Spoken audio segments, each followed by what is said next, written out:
আর নিয়ে চলে এসেছি। সবসময় মা তো প্রস্তুতি জানোই তোমরা। ভাত মেখে আগে দিয়ে বসে আছে। এই দেখো আমাদের স্পেশাল জিনিস দেখাবো। কি হয়েছে মা জানেন? আজকে আমাদের মাংস হয়েছে না।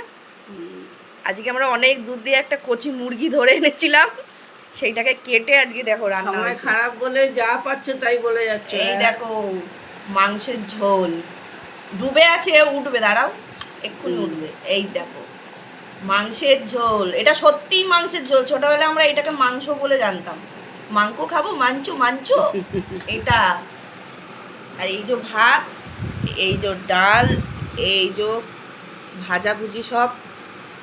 এখন মা বসে গেছে খেতে, আমার তো উচ্ছে দিয়ে বসেইছি খেতে। বলছি তো এই যে যে সময় খারাপ বলে বলে না হাতি। সময় আবার খারাপের কি আছে? হাতি খারাপ বললে সময়ের চামচিকে খারাপের লাথি কি? মারে। হ্যাঁ, সেটা সময় খারাপ আমার এখন। তো এখন তোমরা যাবো পারো বলে যাও, আমি শুনছি। তো এটা খারাপের কি আছে? আমরা সোয়াবিন, মানুষ কি গরিবরা সোয়াবিন খায়? না, যে মা এটা করছে, মা সেটা করছে, মা কি করছে মাই জানে। সোয়াবিন খেতে তোমাদের পারি না? সুযোগ, তোমাদের সময় বলে যাও। যাব বাবা, আমি এ আবার শুনছি। কি রে বাবা? আমরা সোয়াবিন তো আমরা সোয়াবিন ভাত এগুলো গরিব মানুষরা খায়, বড় লোকরা খায় না। এটা গরিবের খাবার।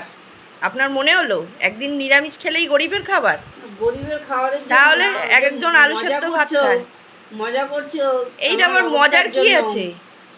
এটা আবার মজার কি আছে? একদিনকে মাছ মাংস খেয়েছি, একদিন মুরগি খেয়েছি, একদিন খাসি খেলাম, একদিনকে এইটা খাচ্ছি, ঠিক বিরিয়ানি আছে, খেলাম। মজা করছো করো।